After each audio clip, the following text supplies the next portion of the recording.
बिस्मिल्लाहिर्रहमानिर्रहीम, अस्सलाम वालेकुम। जी तो आज के इस लेक्चर में हम एक्सरसाइज 4.2 का आगाज करेंगे और आपको मालूम है कि इससे पहले मैं एक्सरसाइज 4.1 कंप्लीट जो है अपने चैनल पर अपलोड कर चुका हूं और मैंने हर क्वेश्चन को अलग-अलग जो है मैंने अपलोड किया और मैंने इस तमाम एक्सरसाइज की जो एक प्लेलिस्ट है वो मैंने अपने चैनल पर बना दी, ठीक है। तो आप वहां पे विजिट करके तो आप एक्सरसाइज जो 4.1 है, ठीक है, वो कंप्लीट जो है आप कर सकते हैं अपना सोल्यूशन के वहां से। और आज जो है हम एक्सरसाइज 4.2 जो है स्टार्ट करेंगे और बेटे ये याद रखिएगा कि बोर्ड्स के पेपर में अक्सर जो क्वेश्चन है एज अ लॉन्ग वो जो है वो 4.2 में से आता है, ठीक है। और हमें जो है वो कैसे पहचान करनी है कि जो पेपर में जो क्वेश्चन आया लॉन्ग क्वेश्चन वो एक्सरसाइज 4.2 में से है या वो 4.1 में से है। तो आइए सबसे पहले तो हम ये जान लेते हैं कि हमें जो है वो पहचान कैसे करनी है कि क्वेश्चन जो हमें जो दिया जा रहा है वो एक्सरसाइज 4.2 में से है या वो 4.1 में से है। तो देखिए बेटे, एक्सरसाइज जो 4.1 की थी उसमें भी हमें एक फ्रैक्शन गिवन थी, वो थी कंपोजिट फ्रैक्शन। ये भी कंपोजिट फ्रैक्शन है और वहां पे भी बेटे डिनोमिनेटर में दो फैक्टर होते थे।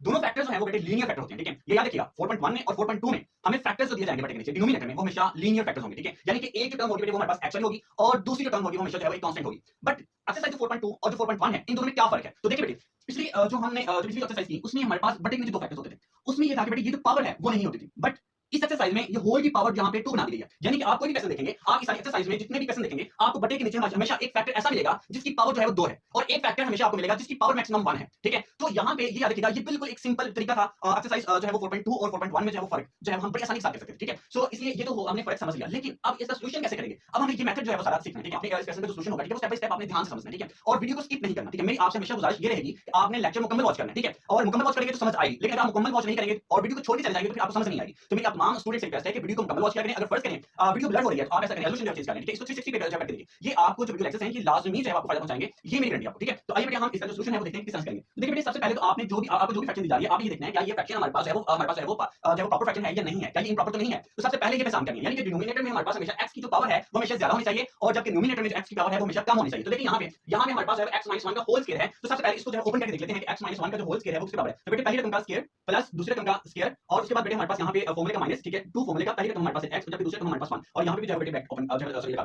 ठीक है। अब देखिए बेटे यहाँ पे x का स्क्वायर लेंगे तो हमारे पास x का स्क्वायर आ जाएगा, ठीक है। और 1 का स्क्वायर लेने पर हमेशा हमारे पास है वो 1 ही आएगा। 1 की जितनी मर्जी पावर ले लें हमेशा जो है वो 1 की जो पावर है पावर जो होगी, ठीक है, वो हमेशा आंसर जब भी उसको ओपन करेंगे तो आंसर हमेशा 1 आएगा, ठीक है। तो अब उसके बाद बेटे ये जो 2 है इस 1 से जरूर होगा हमारे पास 2 आएगा और ये x एज इट इज, ठीक है। और यहाँ पे देखिए इसको तरतीब दें x स्क्वायर और उसके बाद बेटे x लेकर यहाँ पे, ठीक है, -2x और उसके बाद यहाँ पे +1। तो देखिए जब हमने इसको ओपन किया तो यहाँ पे x पावर 2 है। अभी बेटे ये वाला फैक्टर भी रहता है। तो अगर इस सारी टर्म को यानी कि x स्क्वायर -2x + 1 को जो है बेटे हम जरूर देते हैं x - 2 से। तो देखिए यहाँ पे फर्स्ट टर्म से जरूर देंगे, यहीं से आप हिसाब कर सकते हैं कि अगर x की पावर 2 को x से जरूर देंगे तो हमारे पास x की पावर 3 आ जाएगी, यानी कि डिनोमिनेटर में हमारे पास x की जो पावर है वो 3 है जबकि न्यूमिनेटर में हमारे पास जो पावर है वेरिएबल की वो 2 है। तो यही से हम जो है आसानी से ये पता लगा सकते हैं कि हमारे पास जो कंपोजिट जो हमें फ्रैक्शन दी जा रही है वो हमारे पास है वो प्रॉपर फ्रैक्शन है या इम्प्रॉपर। तो बेटे यहाँ पे डिनोमिनेटर में पावर तो 3 हो गई, ऊपर भी यहाँ पे देखिए 2 है, तो दैट्स मीन कि हमारे पास जो प्रॉपर फ्रैक्शन होगी, ठीक है। और हम इसका जो सॉल्यूशन है हम आसानी से जो है कर सकते हैं। हमें जो है वो इसको प्रॉपर बनाने की जरूरत नहीं है, ये ऑलरेडी प्रॉपर है। अगर इम्प्रॉपर होती तो प्रॉपर बनाते और प्रॉपर बनाने के लिए हमने लॉन्ग डिवीजन मेथड जो है वो सीखा था एक्सरसाइज 4.1 में, ठीक है। तो यहाँ पे जो है हमें जो है वो जो फ्रैक्शन दी जा रही है वो इम्प्रॉपर नहीं है, वो बल्कि प्रॉपर फ्रैक्शन है। तो इसलिए हमें यहाँ पे इसको जो है वो प्रॉपर बनाने की जरूरत नहीं है। तो डायरेक्ट